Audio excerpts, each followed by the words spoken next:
everybody. It's kind of time for another interlude, don't you think? Back in the late 70s and early 80s when I was growing up, my best friend Mike, we'd be walking down the street and he would pick up a rock and he'd play with it for a little while we were talking or whatever. And then all of a sudden he would show it to me and say, "You will never touch this rock." And then he'd throw it as far as he could into a field or wherever. And it was funny. It was a joke. He was always looking for ways to entertain his friends and make people laugh and stuff. But its intention was to get at the FOMO, the fear of missing out, and also that defiance of you're not going to tell me what I can do and what I can't do. And fear of missing out is not a good thing at any time because it's right in the name. It's fear. Fear is not good. And believe me, I know what I'm talking about. But that defiance thing of you're not going to tell me what I can do or can't do, it can be good. It can be a good thing as long as it's, for the right reasons and to the right thing. But it can also be a really bad thing. If you get obsessed with, proving somebody wrong, that's never good. So lately, I've been, been going through some stuff. I feel like the Black Sabbath song, "I'm going through changes." No, not really. But anyway, there's some bad habits that I need to drop, and there's some good habits that I need to start. The good habits that I need to start and really just lay a hold of and make them a part of my life are reading the Bible every day and talking to God every day.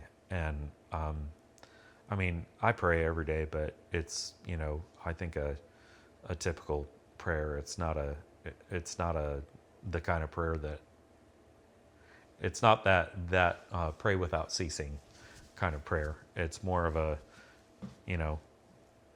I talk to God, I thank him for another day and for his providence and everything like that. And these are all good things, and I maybe ask him for some things and talk about that stuff and ask for forgiveness if I've, done something I shouldn't have and all that. But the pray without ceasing thing, I think, is the way that you develop a deep relationship with Jesus, and that's really important. And also, the Bible is let me say it a different way. Jesus is the personification of the Bible. He is the fulfillment of that word. He said so himself, and it says so in many other places in the word. And he's the person. He's the capital W, the word. And the truth, the capital T, the truth, and all those things. So because we are supposed to have a very close and personal relationship with him, it's kind of hard not to, if you aren't reading the word, if you're not spending time learning about who he is through the word of God, and then also talking to him, every day, most of the day, whatever.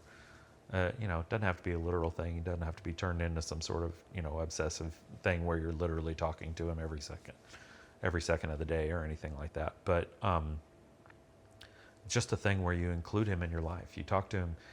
You pretend that he's right here, standing in the room, and that because he is. I shouldn't say pretend. You acknowledge the fact that he is standing in the room.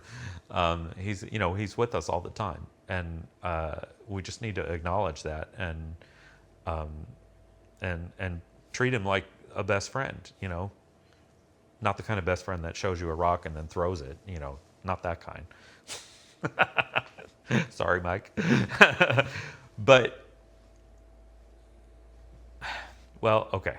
So yesterday I was praying and I was asking some things. I was having a deeper conversation with God, and mostly a one-sided conversation because I haven't learned how to shut up and listen fully yet. But I was asking some questions and all of that kind of thing. This morning I had men's group, and I think there was 15. Yeah, I think there was about 15 guys in the room.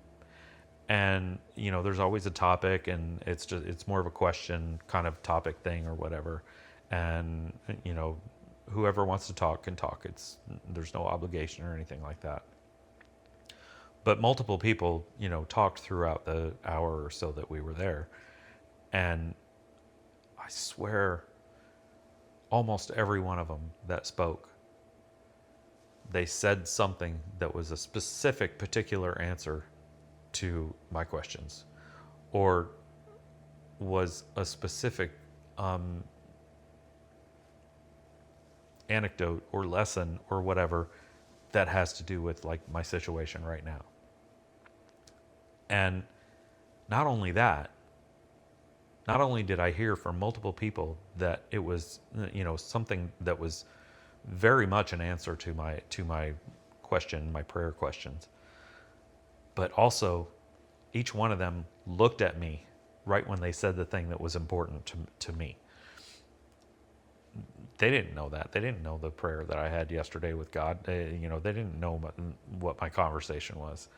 And it was like not just, oh, you said something nice and it spoke to my heart. It was literally God grabbed a hold of that person and pointed their head towards me and said the thing, And it was pretty amazing. And, I've been trying ever since we moved here, but I've been trying pretty hard in the last couple of days to, draw closer to him. And I'm trying to drop some bad habits and start some new ones. And, it says in the word, draw close to the Lord and he will draw close to you.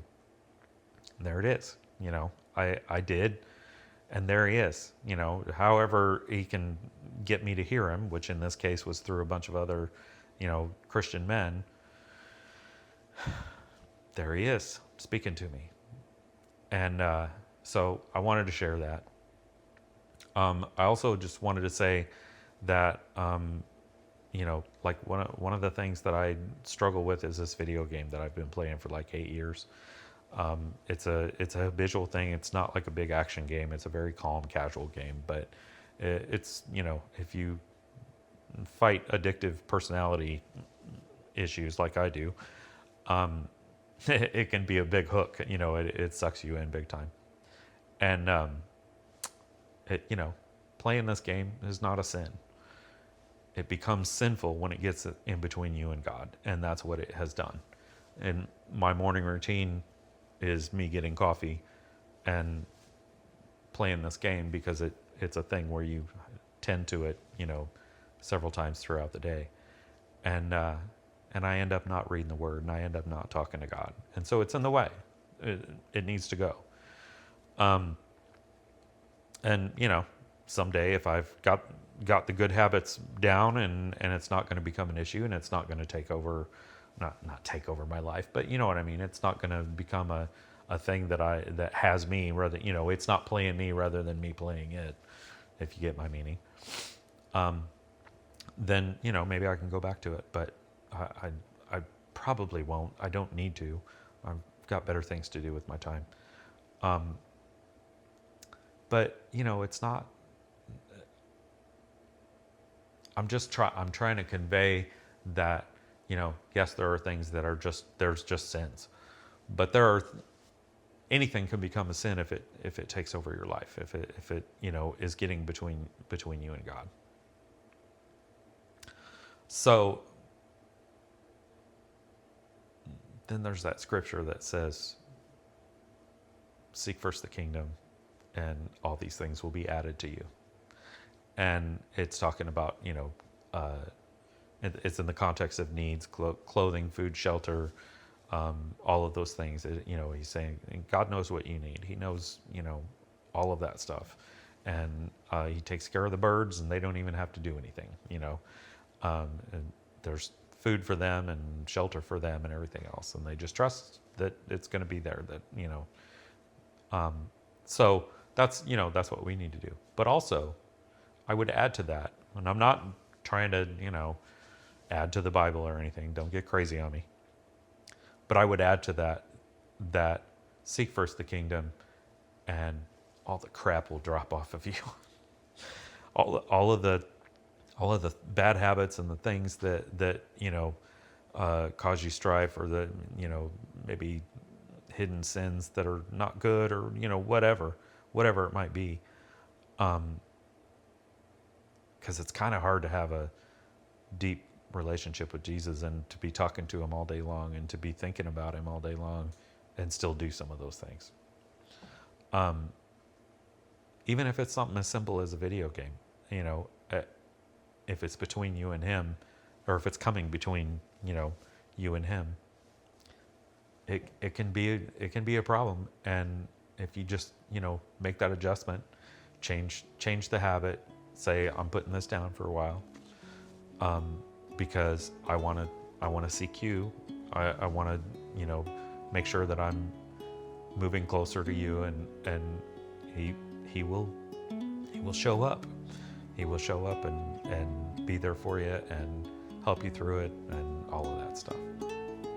So anyway, hopefully this has helped you. It's definitely helped me to talk about it a little bit. But if you're touched by this, or you got questions, or whatever it might be, feel free to go in the comments and ask what you want to ask, or say what you want to say. That's fine. But most of all, God loves you, and he absolutely wants to have a close relationship with you, whoever you are. You is who I'm talking to. It's worth it. It's absolutely worth it. Peace, y'all. Have a good day.